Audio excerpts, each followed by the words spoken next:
영원히 행복하게 살았답니다. 과연 그럴까요? 모든 게 순탄하게 흘러가지만은 않았습니다. 환상적인 동화 속에 숨겨진 진실이 있다면 믿어지시나요? 제가 준비한 특별한 디저트와 함께 동화 속으로 떠나봐 그들이 인도해줄 거예요. 서쪽마녀의 가져가게 지금 시작합니다.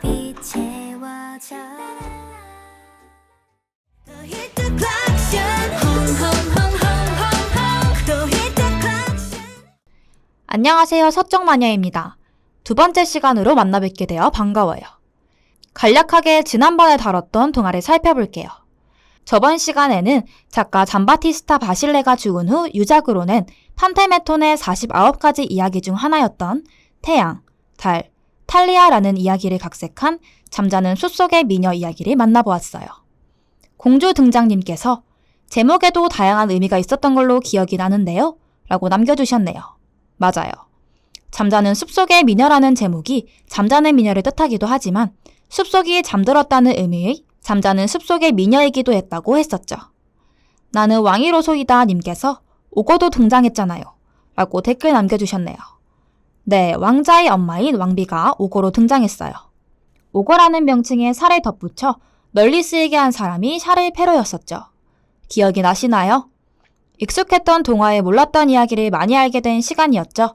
오늘도 익숙하게 알고 있던 동화에 관해 이야기 나눠보겠습니다. 가기 전에 장하시는 고양이가 아침마다 즐겨 먹은 크림을 바른 빵을 먹어봐요.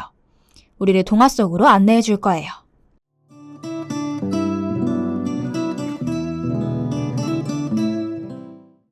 옛날 옛적 어느 마을에 착한 소녀가 있었어요.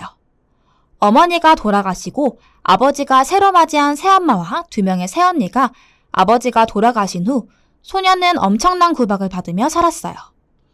그럼에도 착한 소녀는 사랑받기 위해 노력했답니다. 어느 날 궁전에서 왕자의 신부가 될 사람을 구하는 무도회가 열렸어요.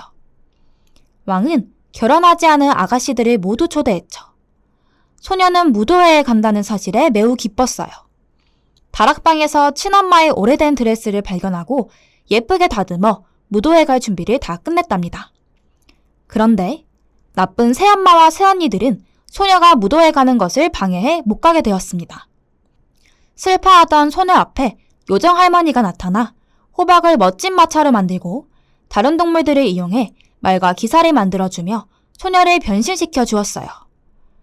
그러며 소녀에게 12시가 되면 마법은 사라지니 그 전에 돌아와야 한다고 했어요.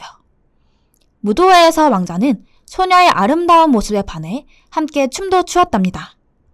즐거운 시간도 잠시 시계가 12시를 알리기 시작하자 소녀는 유리구두 한 켤레만 남겨둔 채로 무도회장을 떠났어요.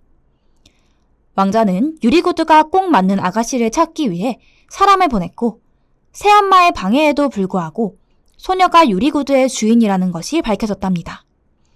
그렇게 둘은 결혼해 행복하게 살았답니다. 어머, 정신이 드나요? 익숙한 동화죠? 우리가 어느 동화 속에 들어왔는지 알겠나요? 노래 듣고 오는 동안 무슨 동화인지 맞춰보세요.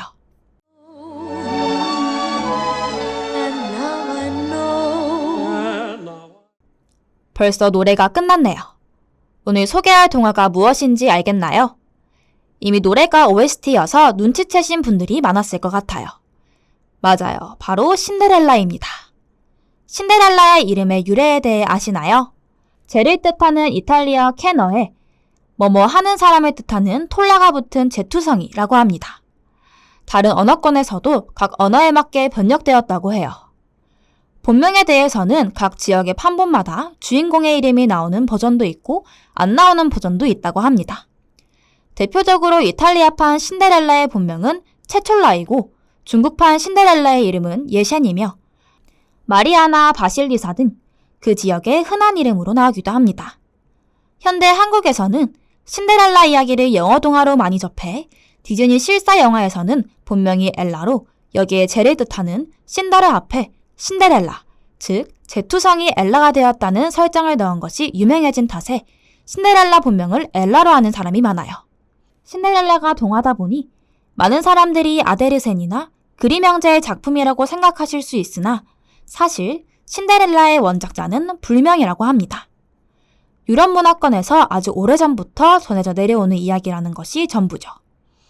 그래서 오늘은 신데렐라의 다양한 비하인드를 다뤄볼 겁니다.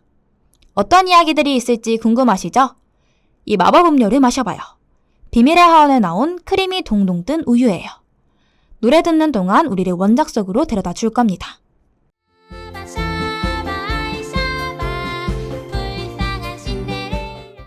원래 원작에서도 신데렐라는 똑같이 계모와 언니들에게 구박을 받았습니다. 그러던 어느 날 아빠가 무엇을 가지고 싶냐고 물었어요. 첫째는 예쁜 옷을, 둘째는 보석을. 신데렐라는 아빠가 집으로 돌아오는 길에 첫 번째로 모자에 부딪히는 나뭇가지를 꺾어와 달라고 했어요. 신데렐라는 아빠가 가져다 준 나뭇가지를 엄마 무덤 곁에 심었습니다. 나뭇가지를 심은 곳에 큰 나무가 자랐고 신데렐라는 하루에 3번씩 그 나무의 곁에서 울며 기도했어요. 그러다 어느 날부터 하얀 새 한 마리가 날아와 신데렐라가 기도하는 것을 들어줬어요. 그렇게 하얀 새가 오늘날 우리가 아는 요정의 역할을 했던 거죠. 원작에서는 신데렐라가 12시가 다 돼갈 때마다 급하게 떠나니 무도회의 마지막 날 왕자는 신데렐라를 놓치기 싫어 계단에 끈끈이를 발라놓았어요. 그렇게 신데렐라가 구두를 놓고 사라졌던 겁니다. 왕자는 구두를 들고 신데렐라 집까지 도착했습니다. 첫째가 자신있게 구두를 신었으나 큰 발가락 때문에 구두가 맞지 않았어요. 그러자 계모는 첫째에게 칼을 주며 발가락을 잘라라. 내가 여왕이 되면 더 이상 걸어다닐 필요는 없을 것이다. 라고 하며 첫째는 발가락을 자르고 아픔을 참으며 신발을 신었어요. 왕이 첫째가 신데렐라인 줄 알고 돌아가던 중 하얀 새가 진실을 말해줍니다. 둘째가 구두를 신었지만 뒤꿈치가 너무 커서 맞지 않았어요. 계모는 똑같이 둘째에게 칼을 주며 뒤꿈치를 자르게 하죠. 아무것도 모르는 왕자에게 다시 한번 하얀 새가 진실을 말해줍니다. 그렇게 신데렐라가 왕자와 결혼할 수 있게 되었어요. 그러나 새언니들의 욕심이 끝나지 않고 신데렐라에게 잘 보여 재산을 나눠 가지려 하자 하얀 새는 언니들의 눈을 뽑아버립니다. 일어났나요? 원작 속에 온 것을 환영해요. 원작을 들으니 어떤가요? 생각했던 것보다 더 섬뜩하고 잔혹해서 무섭다고요? 비록 제가 오늘 말한 원작이 다 사실은 아니라는 점. 그렇다고 하더라로 들어줬으면 좋겠어요. 정확한 수치는 안 나왔지만 신데렐라의 다양한 버전은 354가지라고 하는 주장도 있고 유럽에만 500가지 버전이 있습니다. 사실인지 알 방법은 없지만 그 정도로 많은 사랑을 받고 있는 동화라는 것을 알 수 있죠. 노래 듣고 오는 동안 궁금한 점 댓글로 남겨주세요. 빨간머리엔에 나오는 금은 케이크를 후식으로 먹으면서 알려드릴게요.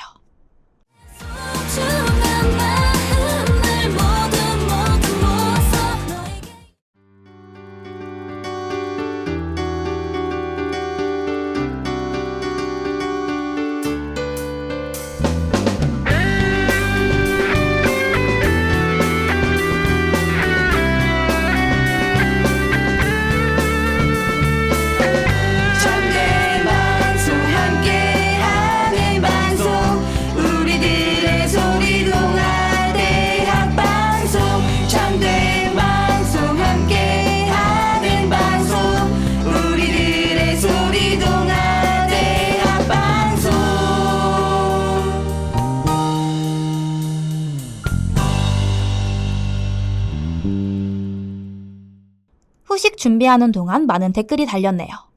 원작 킬러님께서 이번 원작도 샤를페로의 동화집에 있는 내용인가요?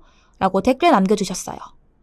일반적으로 대중들에게 알려진 신데렐라의 원작으로는 저번 시간에도 언급했던 1636년 이탈리아의 잠바스타 바실레가 엮은 펜타메로네 또는 펜타메톤에 구전되는 민화 중 하나인 체네렌톨라와 1697년 프랑스의 샤를페로의 동화집, 옛날 이야기에 실린 샹드리옹 또는 작은 유리구두, 독일 그림 형제의 아슈푼 등이 있습니다. 오늘 설명해드린 내용은 샤를페로의 이야기와 비슷하다는 정도로만 말씀드릴 수 있을 것 같아요. 구두 이야기님께서 어떤 원작에서는 신데렐라 구두가 가죽 구두인 것도 있던데요? 맞아요. 어떤 원작에서는 신데렐라가 신은 구두는 가죽 구두인데 번역하는 과정에서 털가죽 VAIR 베어를 유리 VERRE 베리로 오역해 그것이 지금까지 이어졌다는 설이 있었어요. 그러나 페루의 원작에도 판터풀 데 베르, 유리신이라고 나옵니다. 또한 민담 수집 과정에서 구전으로 전해진 이야기로는 펜더풀 데 베르, 가죽신이라고 들었는데 그걸 잘못 들어 베리라고 체록했거나 혹은 의미로 베리로 바꿔 적었다는 설도 1836년 오노레드 발자크가 먼저 제기한 이래 오늘까지도 퍼진 설이지만 민담학계에서는 부정하고 있다고 합니다. 오늘 밤에 사랑한다 말을 해요. 멈출 순 없어.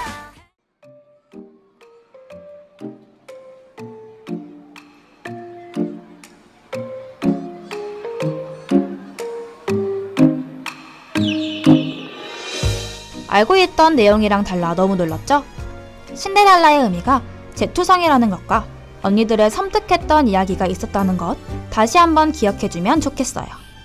벌써 떠날 시간이네요. 제가 준비한 디저트는 맛있었나요?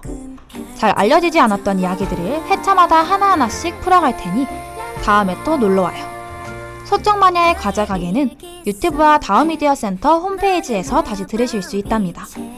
지금까지 제작과 송출의 김정아 PD, 저는 소쩍마녀 김도연이었어요. 다음 주에는 새로운 동화로 만나요. 안녕!